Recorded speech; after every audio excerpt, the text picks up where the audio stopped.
soon as I carved my first little piece of stone, it was like the sky opened up.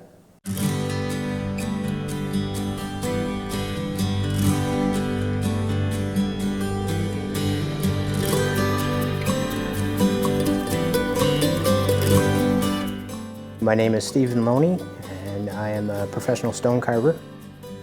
I am from Deseronto, Ontario. I started at a very young age. In public school, as far back as I can remember, I was that student that was doodling on the side of the page instead of paying attention. I was always told you'll never make it anywhere, things like that. But I think artwork was my outing because I was very insecure as a child, being short, overweight, that kind of thing. But art was my stronghold. It was me, a way to express myself. My parents used to tell me when we went to class trips and anything, to come home to explain it, I wouldn't talk verbally too much. It was get a piece of paper, draw it, explain everything that way visually. So, and just something about art was kind of, again, part of me coming out. So I was always been into art, interested in every aspect of art, and that's how it started.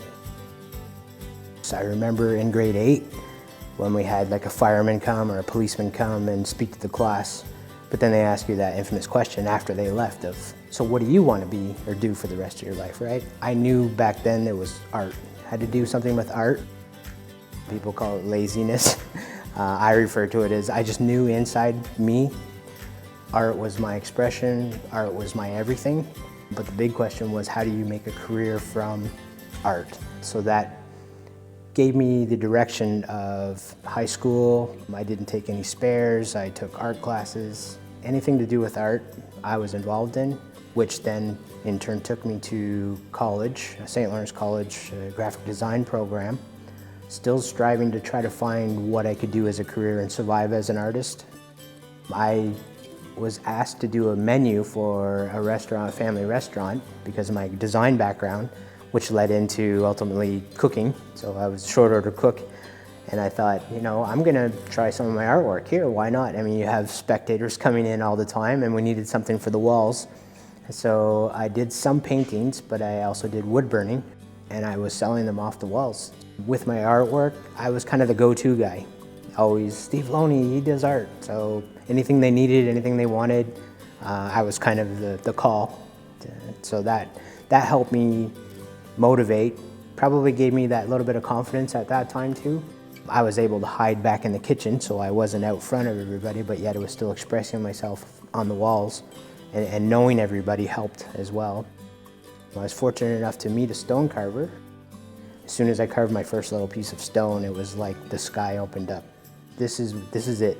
And I was fortunate enough to do high-end shows right off the bat, thrown into the mainstream.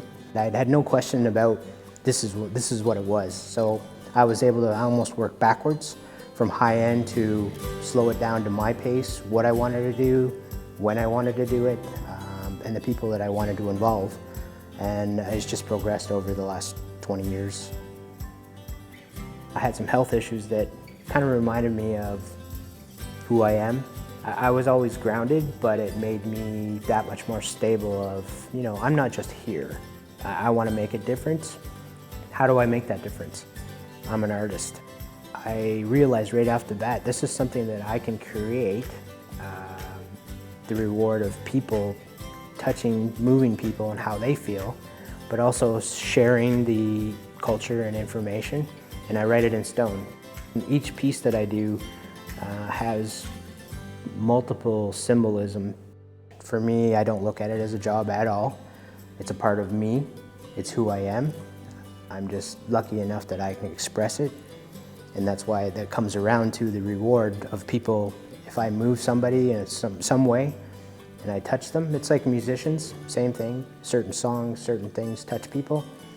My sculptures do the same. I've had people sit down in my booth and shed tears. I mean, a big lump in my throat, how do you respond to that? But then as you think about it, it's like, that's my reward. Something I was able to create, a part of me that moved somebody or spoke to them in a certain way. And I've been able to stick to that for 20 years. In the end, I mean, what more could I ask for? If I can leave that legacy when it's time for me to go upstairs in the big council meeting, maybe there's another life, maybe there's not. I don't have those answers, but while I'm here now, just keep creating.